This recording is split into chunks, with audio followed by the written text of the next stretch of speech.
everyone, it's Michelle and Dan with Honeymoon Always.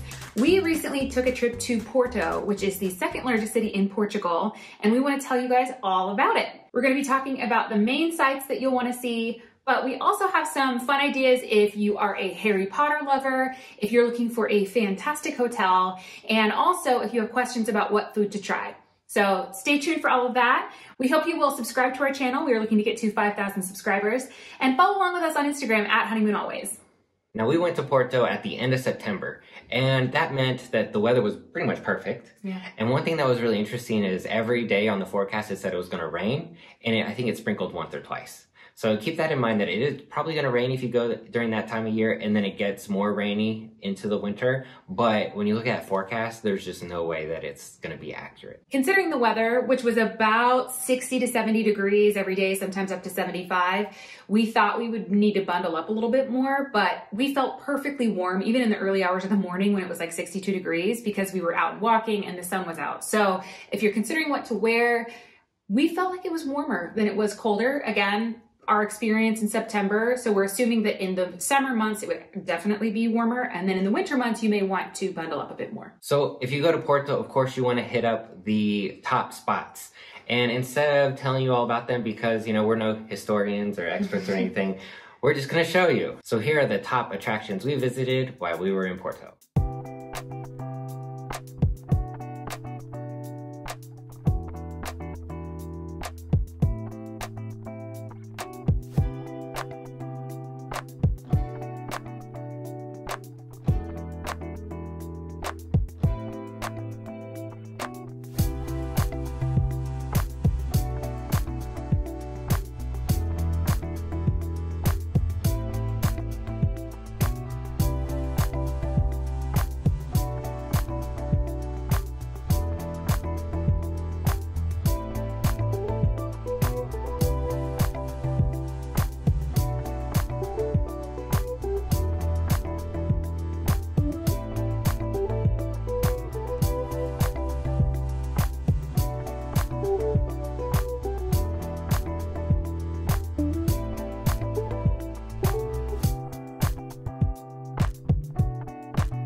About Dan and me is that we love Harry Potter. When I was a kid, I used to go to the midnight premieres of the books, which tells you how old I am.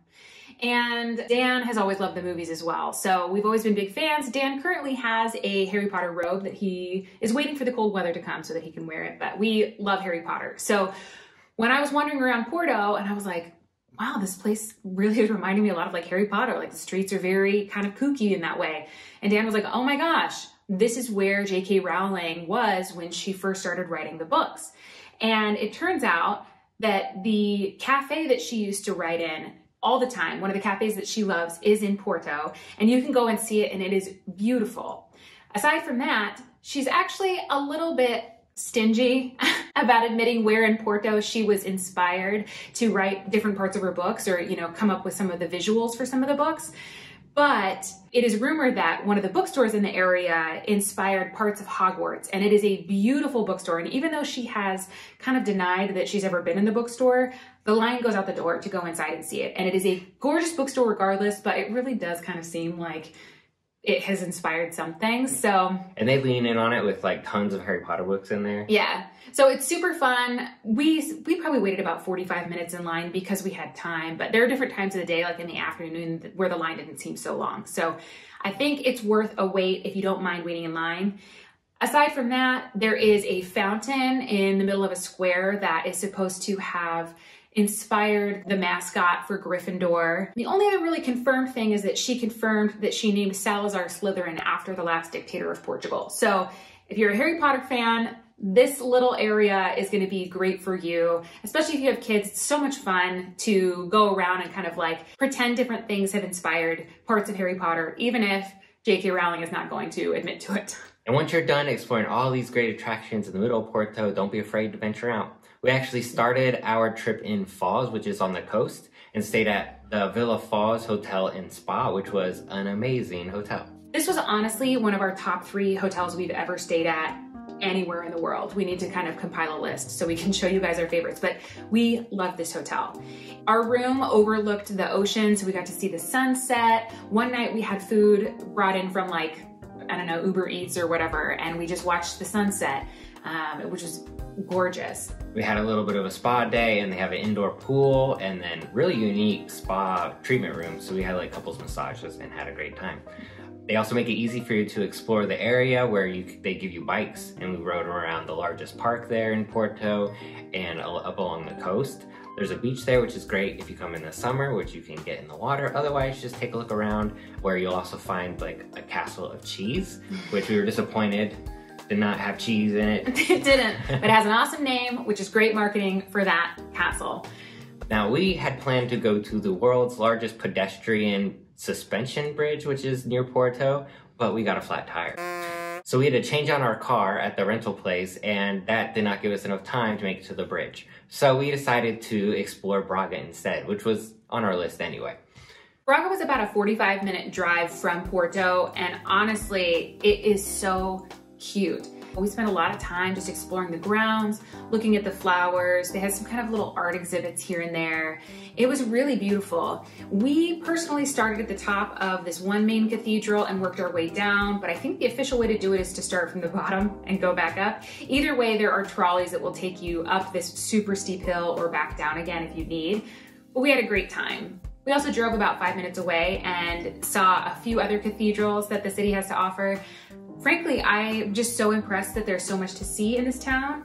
Yeah, I definitely liked the views from up above in the churches, and then going down into the city center to kind of explore was very cute. Almost gave me like German vibes, I think.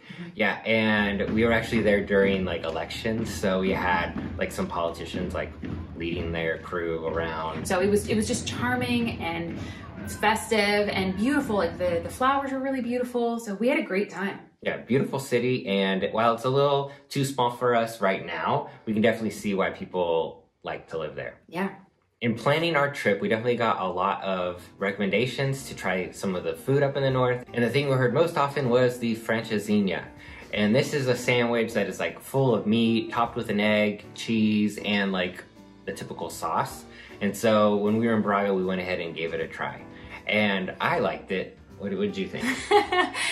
I thought it tasted good, but it's so heavy. I described this sandwich as meat on meat on meat, and it's just a lot. So we split a sandwich, and what that means is he ate most of it and I had about 3 bites. It's just really heavy. We have heard since that you can order just a half of a francesinha, which if you're an eater like me, that's probably the way to go. And while we were in Porto, we tried another dish which is kind of typical of the area, which is not talked about enough, which is a cachorrinho.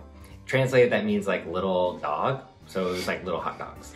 I am not a hot dog lover, but I actually thought this was really good. Between the two, I would 100% eat this one again. Yeah, and so they're very small. We went to a really small place that was recommended by Anthony Bourdain, and it's not like a typical hot dog. It feels almost like it's fried, but it's not. It's just like grilled on the flat top with a lot of butter, and inside is cheese, and it's actually more like a sausage than a hot dog, or it might be a little bit of both. I don't know. Either way, it was really good. Yeah, definitely would recommend. We had that same thing at a different, just small cafe we found on the side of the road, and it was equally as, well, maybe not equally as good, but it was also very good. So definitely check that out if you're in Porto. Yeah, and I think it was €3, so it's like super cheap, quick bite. So we mentioned that we have a few reasons we actually want to go back to Porto because there's more to explore. The first thing is we had fantastic luck with the weather, so we kind of want to go check it out in the winter and just see, is it really as dreary and rainy as some people describe it to be. The second thing is the suspension bridge. We want to go check that out. It looks really cool, and there are some adventure sports things you can do in that area, which we had also intended to do, so we can't wait to go back to do those things. And last, we mentioned we didn't get to really explore the Douro Valley very much. Obviously, we have things that we want to go back and see and do again, so if there's anything that we missed that you think we need to go back and see, please let us know in the comments. If you have any questions about the area or about our trip, let us know in the comments as well. Follow along with us on Instagram @HoneymoonAlways and subscribe to our channel. We'll talk to you later.